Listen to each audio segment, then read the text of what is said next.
तुम्ही मागील 1-2 दिवसापूर्वी केजमधील तहसीलदारांचा मृत्यू झाला होता आणि अपघातामध्ये त्यांचा मृत्यू झाला होता असं तुम्ही ऐकलं असेल किंवा न्यूज बघितली असेल.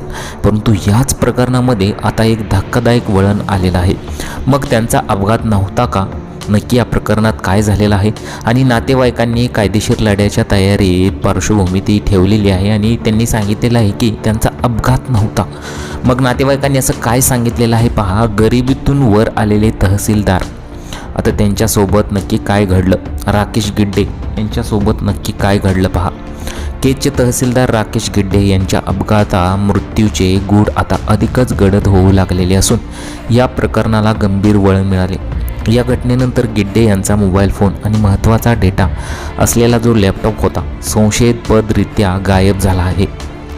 विशेष म्हणजे अपघाताच्या दिवशी दिवसभर त्यांच्यासोबत सावलीसारखे वावरणारे 4 ते 5 मित्र सध्या भूमिगत झाले असून त्यांनी बाळगलेल्या मौनामुळे अनेक प्रश्न उपस्थित होत आहेत. या पार्श्वभूमीवर राकेश गिड्डे यांच्या मृत्यूची सखोल आणि विधीपूर्ण कायदेशीर चौकशी व्हावी अशी आक्रमक मागणी आता त्यांच्या नातेवाईकांनी केलेली आहे.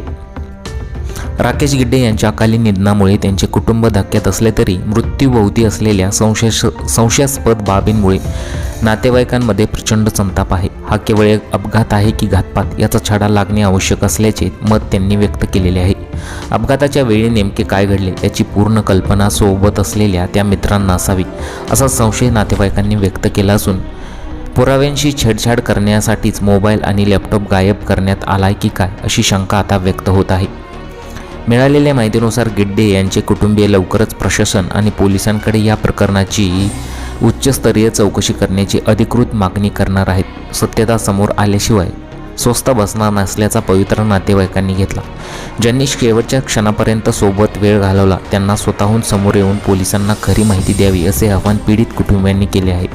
सोबत असणारे मित्र अद्याप समोर का आले नाहीत आणि त्यांनी वस्तुस्थिती लपवून ठेवली आहे का या प्रश्नांमुळे सुई आता त्यांच्या दिशेने वळलेली आहे. कारण की त्यांचे जे लॅपटॉप होते, मोबाईल जे होते ते सुद्धा गायब आहेत आणि अक्षरशः अपघाताच्या दिवशी दिवसभर सोबत असणारे सावलीसारखे 4 ते 5 मित्र ते सध्या भूमिगत झाले आहेत आणि त्यांनी बाळगलेल्या मौनामुळे अधिकच प्रश्न उपस्थित होत आहेत. मग त्यांचा हा अपघात नव्हताच असाच प्रश्न उपस्थित होतो.